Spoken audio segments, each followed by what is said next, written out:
नाशिक येथील शहर पोलीस स्टेशनच्या अंतर्गत कर्तव्यदक्ष पोलीस अधिकाऱ्यांचा सन्मानपत्र देऊन महाराष्ट्राचे उपमुख्यमंत्री देवेंद्रजी फडणवीस यांनी सन्मान केला।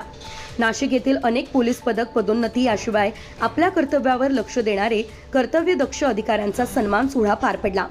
नाशिक येथे दौऱ्यावर आलेले उपमुख्यमंत्री देवेंद्र फडणवीस या कार्यक्रमाला उपस्थिती त्यांनी लावली। त्यामुळे पोलीस खात्यातील वरिष्ठ अधिकारी याशिवाय संबंधित सन्मानित अधिकाऱ्यांचा सन्मान करताना कायदा आणि सुव्यवस्था याशिवाय सन्मान अशा अधिकाऱ्यांचा होतो जो अधिकारी आपल्या कर्तव्यावर बलिदान देतो त्यालाच कर्तव्यदक्ष असं म्हणतात। सन्मानपत्र देत असताना पोलीस कर्मचाऱ्यांमध्ये आनंदाचा आणि उत्साहाचा वातावरण बघायला मिळाले। तर याशिवाय उपमुख्यमंत्री हे पत्रकारांसोबत संवाद साधत असताना 24 तारखेचे आंदोलन त्याविषयी पत्रकारांनी प्रश्न विचारला। तर न्यायमूर्तीचे नाशिक जिल्हा प्रतिनिधींनी विचारलेल्या प्रश्नाचे उत्तर देवेंद्र फडणवीस यांनी शरद पवार साहेबांनी कोर्टाचा सन्मान केला आणि कोर्टाचा आदर केला पाहिजेच, कारण 24 तारखेला महाराष्ट्र बंदचा अखेर निर्णय त्यांनी मागे घेतला।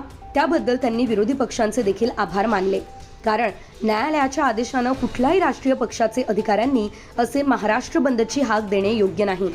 म्हणून नाशिक दौऱ्यावर आलेल्या उपमुख्यमंत्री देवेंद्र फडणवीसांनी पत्रकारांसोबत संवाद साधत असताना आपलं मनोगत व्यक्त केलं। Subscribe now and press the bell icon. Never miss an update.